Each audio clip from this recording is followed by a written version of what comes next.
오늘은 아버지 사랑이라는 제목으로 말씀을 나누려고 합니다. 어, 우리말에 아버지 사랑이라는 말은 조금은 어색한 면이 있는 것 같습니다. 어머니 사랑, 어머니 은혜, 이러면 뭔가 자연스러운데, 아버지 사랑, 그러면 뭔가 조금은 어색한 느낌이 있는 것도 사실인데요.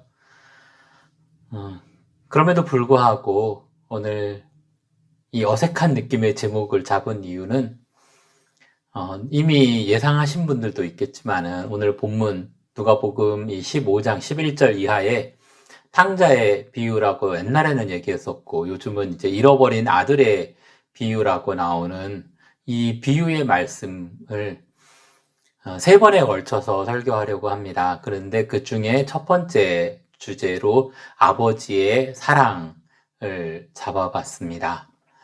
왜냐하면 이 비유의 주인공은 사실 둘째 아들이 아니고요. 아버지이기 때문입니다. 자, 누가 뭐라 해도 이 아버지는 하나님 아버지입니다. 예수님이 비유로서 설명하고 있지만은 유대인들에게 너희 아버지, 하늘에 계신 너희 아버지의 모습을 설명하고 있는 모습입니다. 자, 이 아버지의 사랑이 어느 정도냐 하면 결론적으로 말씀드리면 이거예요. 내 모든 것을, 즉 아버지의 모든 것을 자녀를 위해 내어주시고 자녀의 요구를 끊임없이 듣고 계시며 그 요구를 들어주시는 아버지시라는 겁니다. 둘째 아들이 말합니다. 아버지, 내 몫을 주십시오. 사실 이 본문을 보다가 이 부분에서 저는 성경에 투여된 제 모습을 보게 됐습니다. 왜냐하면 현대인의 모습 또는 내 모습이 이 둘째 아들의 모습에서 보이거든요. 내 것을 챙기는, 내 거가 소중한. 이 아들은 아버지 아들이고 아버지 집안에 있으면 함께 누려야, 더불어 함께 살아갈 수 있는 그런 건데 이 아들은 지금 자기 거를 원해요. 오늘날 우리들의 모습이 그렇지 않습니까? 현대인의 삶의 모습에 있어서 특히 이 베네만 그러니까 이 유튜브 채널을 보고 계신 아는 분들 중에 젊은 분들이 지금의 20대, 30대에 해당되는 분들 같은 경우 특히 더 그럴 것 같습니다. 요즘 젊은 세대들은 그러더라고요. 연인 사이라 할지라도 밥을 먹어도 데이트를 해도 밥값을 나누어서 낸다. 그러니까 이게 당연한 게, 그러니까 나이 든 기성세대에 있어서는 왜 그러지 하는 것들이 요즘 세대에게 너무나 당연한 거라는 거죠. 서로가 자기 것을 자기가 챙겨 나가는. 자, 그런데 오늘 이 본문 속에서 보면 하나님의 말씀은 네 아들의 이러한 요구를 아버지는 기꺼이 들어주시는 아버지라는 거죠. 우리가 하나님 아버지께 대해서도 우리도 마찬가지입니다. 끊임없이 내 거를 찾아요.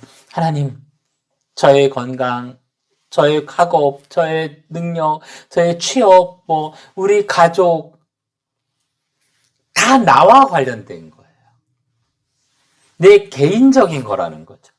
그 개인적인 것들을 아버지께 요구하는 우리의 모습과 이 둘째 아들의 모습은 일맥상통하는 면이 있습니다. 그거를 아시면서 때로는 우리가 우리 것을 갖다가 하나님의 뜻과는 상관없이 내 마음대로 내 이익을 위해서, 내 편의를 위해서 살아가는 경우가 너무나 많은데 그럼에도 불구하고 하나님은 때로는 이 모든 것들을 다 허락하신다라는 거죠. 자, 그러면은 이런 사람들이 있을 거예요. 하나님은 내 요구를 다 들어주시지 않는데요. 그거는 내 편에서 그래요. 그러니까 우리가 아까 말씀드렸지만 아버지 사랑하면 뭔가 어색하다 그러는데요. 부모에 관해서 자식들의 생각은 긍정적인 것보다가 부정적인 생각들이 굉장히 오래 남습니다. 자기 부모에 대해서 자랑을 하게 되는 자녀들보다는요, 부모의 어떤 나한테 서운했던 것을 얘기하는 경우가 훨씬 많아요. 그건 안 잊어버려져요. 이 머릿속에 이 기억되어진 것이 잊혀지지 않는다라는 거죠. 하나님에 대해서도 우리는 때로는 마찬가지입니다. 이게 왜냐하면 내 입장에서 보기 때문에 그래요. 왜냐하면은 내 삶의 영역에서 아버지가 언제나, 부모가 언제나 함께 있는 것은 아니라는 거죠. 마찬가지로 하나님에 대해서도 우리는 생활하다 보면 시간상으로 얘기하는 거예요. 시간상으로 막 일을 하다 보면 우리는 자연스럽게 하나님 아버지에 대한 존재를 잊어버리고 살아가요. 하루 24시간 중에 과연 몇 시간 정도 하나님을 인지하고 살아가나요? 뭐 어떤 아주 특이한 분은 그러더라. 나는 24시간 안 잊어버린다. 저는 그 얘기를 들으면서 과연 진짜일까? 막 진짜라고 우기기도 해요. 근데 저는 안 믿어집니다. 많은 사람들이 일에 집중을 하면은 이 일에 집중을 하게 되지 하나님에 대한 존재를 잊어버린다는 거지. 물론 어떤 뭐라 그럴까, 일을 하면서도 한 번도 잊은 적이 없다. 나는 하나님을 잊은 적이 없다. 한 번도 내 부모님의 사랑을 잊은 적이 없다. 이렇게 말할 수 있고, 그거는 어떤 전체적인 거라고 한다면 아주 구체적으로 세분화에 대해서 작게 들어갔을 때에 우리는 쉽게 그 순간 기억을 못 합니다. 왜냐? 내 앞에 놓여 있는 거에 집중하는 것이 당연한 거기 때문에요. 그러다 보면 내 입장에서 하나님을 생각하고 내 입장에서 부모를 생각하고 하기 때문에 아버지의 사랑, 부모님의 사랑에 관해서 우리는 때로는 부정적인 견해를 가질 때가 있습니다. 이 둘째 아들이 지금 그러잖아요. 아주 부정적이에요. 그래서 재산을 받아서 다 팔아버려요. 그리고 떠납니다. 아버지가 없는 먼 곳으로. 자, 이거 무엇을 비유하는 거냐 하면은요, 예수님 당시에는 재산 상속이 아버지가 죽어야지 상속이 되어졌습니다. 둘째가 지금 아버지한테, 아버지, 내 거 주세요. 라고 하는 이 말은 뭐냐 하면, 아버지 이제 저를 위해서 죽으셔야 됩니다. 아버지 저를 위해서 이제 죽으십시오. 라는 말이 되는 거예요. 우리가 살아가다 보면 하나님의 존재를 이렇게, 하나님, 나를 위해서 잠시 좀 빠져주십시오. 내 삶은 내가 주인입니다. 빠져주십시오. 라고 하는 것과 너무 똑같다라는 거죠. 자, 그럼 이걸 거절할 수 있는데, 아버지는 재산을 나누어 줍니다. 그런데 여기서 재밌는 게 있어요. 예수님의 비유 가운데서 보면은 달라고 한 둘째 아들에게만 주는 것이 아니라 첫째 아들에게도 줘요. 각각 나누어 주었다라고 본문에서 13절인가요? 12절에서 되어 있습니다. 각각 나누어 주었다. 우리가 흔히 생각할 때 이 비유를 그냥 머릿속으로 기억하다 보면 아버지가 둘째 아들에게만 준 줄 알아요. 그런데 아버지는 아니요, 첫째 아들에게도 주었습니다. 자녀의 요구가 있으면 똑같이 주시는 분. 하나님의 사랑은 다 누구에게나 다 주시는 분. 이 사랑은, 자, 그런데 여기서 또 재미있는 표현이 있습니다. 우리말 성경에는 재산으로 되어 있는데요. 헬라어 원어를 누가가 재산이라는 단어를 쓸 때 다른 부분과는 달리 요 예수님의 이 잃어버린 아들의 비유에서는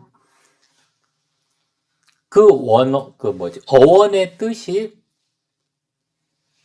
본질이라는 단어를 표현할 때 쓰는 그 단어를 가지고 이 재산을 표현하고 있다고 해요. 이것은 단순하게 단어 대 단어로 생각하면, 과거의 사람들은 재산이 본질이었구나. 그래서 가족의 본질이었구나. 라고 생각할 수 있어요. 물론 그것도 맞습니다. 근데 여기에는 또 한 가지 숨은 뜻이 있다라는 거죠.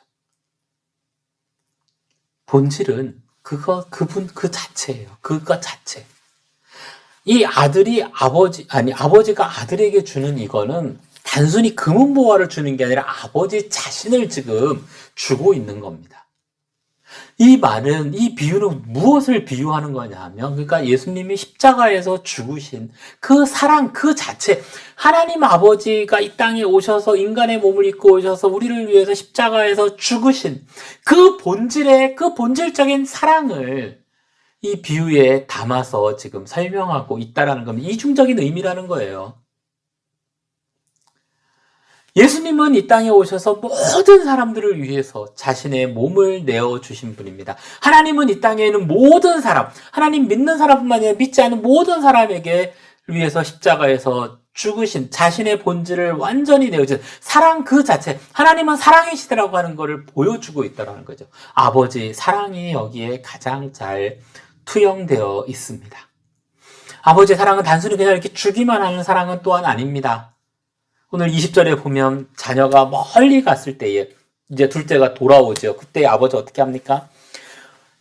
멀리 있는데 아직도 먼데 그 모습을 보고 내 아들이다 그리고 달려나가는 거예요. 옛날에 이 고대 예수님 당시나 아주 오래전의 시대에서 이 아버지가 지금 차지하고 있는 위치 보면 어느 정도 이렇게 높은 위치에 있는 사람이잖아요. 우리나라도 그랬지만은, 뭐, 왕이나 귀족 이런 사람들은 주인이 달려나가질 않아요. 달리질 않아요. 항상 느긋하게 간다는, 그것이 아버지의 체면이에요. 근데 지금 이 아버지는 어떻게 하는 거예요? 그 체면 내팽개치고 그 아들을 향해서 달려나가는 거예요. 이런 하나님이 우리에 대해서 정말 모든 체면치를 다 벗어놓으셨잖아요. 십자가에서 완전히 벌거벗겨진 채로 조롱과 멸시를 받으며 돌아가신 그 아버지 사랑의 모습입니다. 또 한 가지는 이거예요. 오늘 20절 말씀 보여주는 거는 참 멀어요.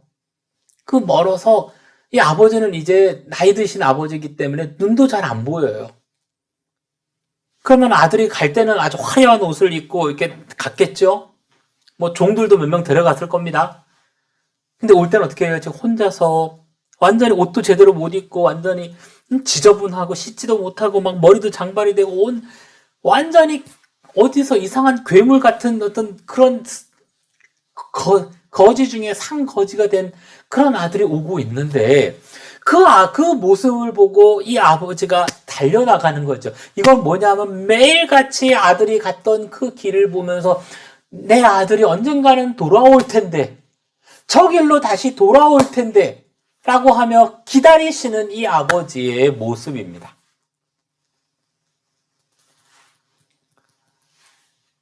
아들이 돌아오기를 기다리시는 아버지.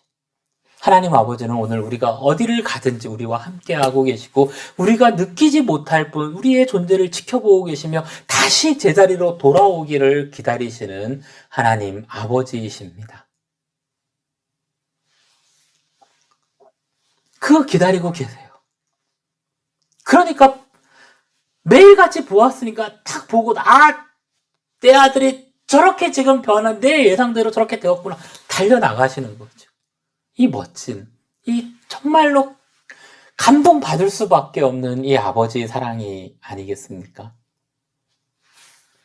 자, 그렇게 돌아갔던 아들은 단순히 아버지에게 못되게 굴었던 아버지 곁을 완전히 떠나갔던 그 아들에게만 그러는 게 아니라요.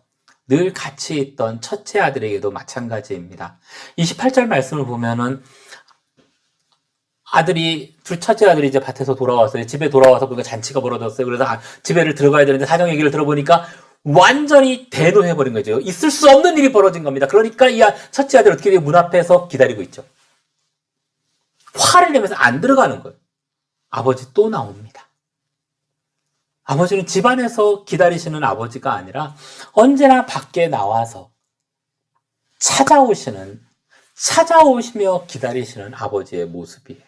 이게 아버지 사랑입니다. 하나님 아버지의 사랑입니다.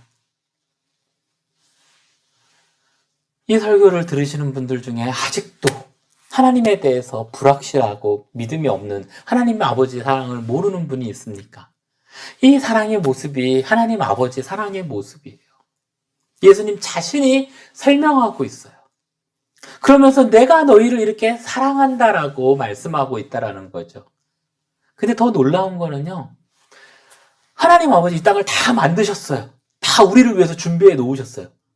그런데 우리를 강압적으로 잡아서 예수 너는 나를 믿어야 돼 라고 강하게 하실 수 있는 분인데 그 권위로 하실 수 있는 분인데 안 하시는 아버지예요. 아버지 사랑은 언제나 우리가 아버지께로 돌아오기를 기다리시고 또 우리가 이해 못하면 또다시 말씀하시고 설득하시고 이해시키시는 그런 아버지의 모습입니다. 예수님의 비유 중에서 특이하게 이 비유는 결론이 없는 비유예요. 첫째 아들에게 얘야 함께 즐기는 것이 마땅하지 않니? 마땅하다. 마땅한 거야. 라고 말씀하시는 거로 끝나요. 이 결론이 첫째가 들어갔는지 안 들어갔는지 성경이 안 나옵니다. 예수님 말씀이 없어요.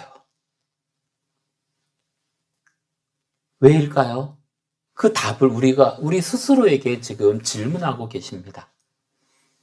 베네만 가족 여러분, 연주자 여러분, 여러분들은 음악을 하고 계시죠? 음악은 여러분들의 본질이에요. 제가 독일에 와서 배워보니까요. 옛날에 그런 생각을 조금은 했었던 것 같은데 이 연주자들과 함께 사역하면서 음악에 대해서 예술에 대해서 알게 된 게 그거예요. 예술하는 그 사람은 있어서 그 예술은 그 사람의 본질이라는 거예요.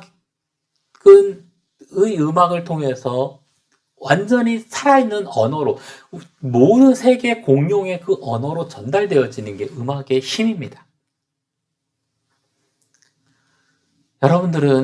여러분들이 누구이길 원합니까? 이 아버지 사랑 가운데 듬뿍 빠져있는 그런 여러분들의 모습이 여러분들의 음악을 통해 전달되어지기를 주님의 이름으로 축복합니다. 그럴 때 사람들이 여러분들의 음악을 들으면서 하나님의 사랑을 아버지의 사랑이 이렇게 좋으신 거구나 라고 깨닫게 되어질 것입니다.